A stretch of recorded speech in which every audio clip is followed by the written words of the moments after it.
We are live on a developing story here. The latest on Carnival. The ship expected to have a short visit here in Mobile. Yeah, the Conquest was diverted from New Orleans to Mobile yesterday because a sunken tugboat closed the Mississippi River.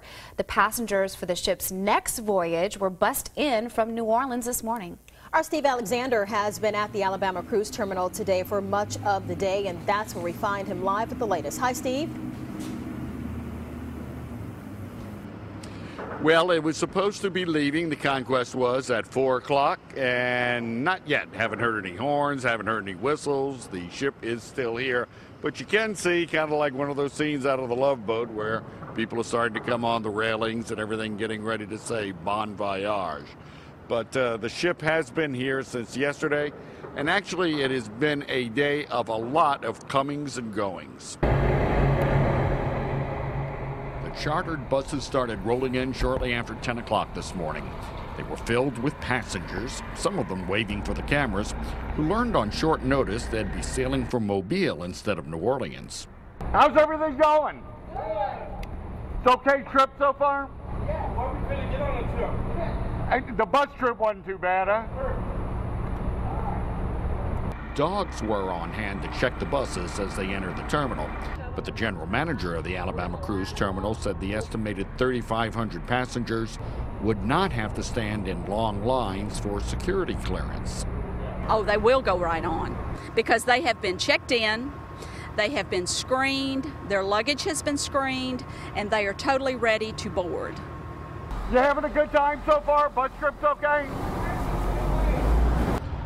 Before the new passengers arrived from New Orleans, about 300 passengers and crew members from the trip that unloaded yesterday in Mobile disembarked, and they talked about their cruise experience with one extra day added. The excursions were nice. Just could have done without the extra day on board and trying to find flights and, and transportation and stuff like that. Some departing passengers, though, had to wait for cabs in the rain.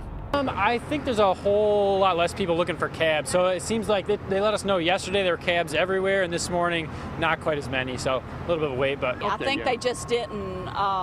Maybe they weren't here this morning, but I think all the cabs got jumped on this morning. And there was one suggestion for future bus trips from New Orleans to Mobile. You had a good time? Is the trip okay so far, the bus trip? No problems, huh? Live entertainment. Like entertainment? Well, how about channeling your inner LeBron James and you can play basketball while you're waiting for the ship to take off. It's amazing what they have on the ships these days. This one is huge, the biggest one that's ever come through Mobile. Now, coming up at 5 o'clock, we're going to update you talking to more people who came off the ship today. Get a chance to find out a little bit earlier if they even had a chance to enjoy Mobile or see Mobile. We're also going to update you on what the latest in the relationship is between Mobile and the Carnival. However, as of right now, again, the Conquest is here. It has not moved. Haven't heard any ships, and we'll update you on that throughout the afternoon. Reporting live from downtown Mobile, Steve Alexander, Fox 10 News. Thanks, Steve. We'll check back at 5.